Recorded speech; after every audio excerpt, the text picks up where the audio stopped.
அப்ப இவ்வளவு நாளும் மனசுக்குள்ள இதெல்லாம் வச்சுக்கிட்டுதான் என்கிட்ட ஒண்ணுமே தெரியாத மாதிரி பேசிட்டு இருந்தீங்களா? ஆமாமா, ஆனா அதுக்கும் கூட காரணம் ரமா பெரியம்மா தான்.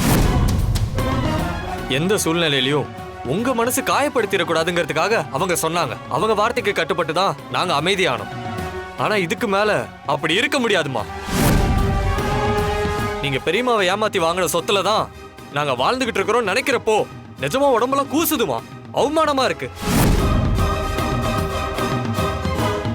நீங்க தான் நினைச்சுக்கிட்டு இருக்கீங்க எங்களுக்காக காசு பணம் நிறைய சேர்த்து வச்சிருக்கீங்கன்னு. ஆனா உண்மையிலேயே நீங்க பாவத்தை தான் சேர்த்து வச்சிருக்கீங்க. அந்த பாவத்தோட சுமைய இதுக்கு மேல எங்களால தாங்கிக்க முடியும்னு தோணல. எல்லாத்துக்கும் ஒரு ஃபுல் ஸ்டாப் வச்சேதான் ஆகணும். அது இப்ப வைக்கிறது தான் சரி. இப்ப நீ என்னதான் சொல்ல வர? இனிமேல் உங்களுக்கும் எங்களுக்கும் எந்த விதமான சம்பந்தமும் இல்லைன்னு சொல்ல வர. போதுமா? ஆமாமா, எல்லா பிள்ளைங்களும் எங்களை பெத்தவங்க ரொம்ப நல்லவங்கன்னு சொல்லதான் ஆசைப்படுவாங்க. ஆனா நீங்க இதுவரைக்கும் செஞ்சது இப்ப செஞ்சிட்டு இருக்கிறது அப்படி சொல்லவே முடியாத நிலைமைக்கு எங்களை கொண்டு வந்து விட்டுருக்கு.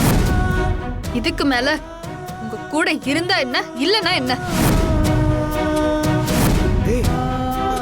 எங்க அம்மா கிட்ட நிறைய பணம் இருக்குன்னு சொல்றதை விட அவங்க கிட்ட நல்ல குணம் இருக்குன்னு சொல்றதுதான் எங்களுக்கு பெருமை. ஆனா நீங்க அந்த வாய்ப்பை எங்களுக்கு கொடுக்கவே இல்லை. நாங்க இப்பவே இங்க இருந்து கிளம்புறோம். இவ்வளவு வன்மமும் வஞ்சமும் இருக்கிற ஒருத்தர் வீட்டுல எங்களால இருக்கவே முடியாது. எங்களை விட்டுருங்க, நாங்க போயிடுறோம். ஏய், என்ன பேசிட்டு இருக்கீங்க? இதுக்காக என்னை விட்டு போயிடுவீங்களா? அம்மா உங்க மேல எவ்வளவு பாசம் வச்சிருக்கேன் உங்களுக்கு தெரியாதா என்ன? அதெல்லாம் நடந்து முடிஞ்சு போன விஷயம். இப்ப அதுக்காக நீங்க கோபப்பட்டு என்ன ஆக போகுது? விடுங்க. இப்ப என்ன அவகிட்ட நீங்க ஏன் பேசுனீங்கன்னு கேட்டது தப்பு. விட்டுருங்க. இனிமே இதை நம்ம அப்படியே மறந்துடுவோம். முடியாதுமா. இப்பவும் நீங்க செஞ்சது தப்புன்னு உணர்ந்து அதை பேசல. நாங்க போயிடக்கூடாதுன்னு பதட்டத்துல தான் இப்படி பேசுறீங்க. நாங்க ரமா பெரியமாட்ட பேசுனது இங்க ஒரு விஷயமே இல்ல. நீங்க அவங்களுக்கு செஞ்சதுதான் இங்க பிரச்சனையே. இதெல்லாம் சரியாகணும்னா செஞ்ச தப்புக்கெல்லாம் பெரியம்மா கிட்ட மன்னிப்பு கேளுங்க. மனுஷத்தன்மை உள்ளவங்களால மட்டும்தான் மன்னிப்பை கேட்க முடியும். நீங்களும் மனசுள்ள ஒரு மனுஷங்கனா மன்னிப்பை கேளுங்க. அப்ப நாங்க உங்க கூட இருக்கோம். எங்களுக்கு உங்க ஈகோவை பத்தி நல்லாவே தெரியும். அதை விட்டு கொடுத்து நீங்க மன்னிப்பு கேட்கறது வாய்ப்பே இல்ல. ஒருவேளை அப்படி கேட்டீங்கன்னா நாங்க உங்களை மன்னிச்சு ஏத்துக்கிறோம்.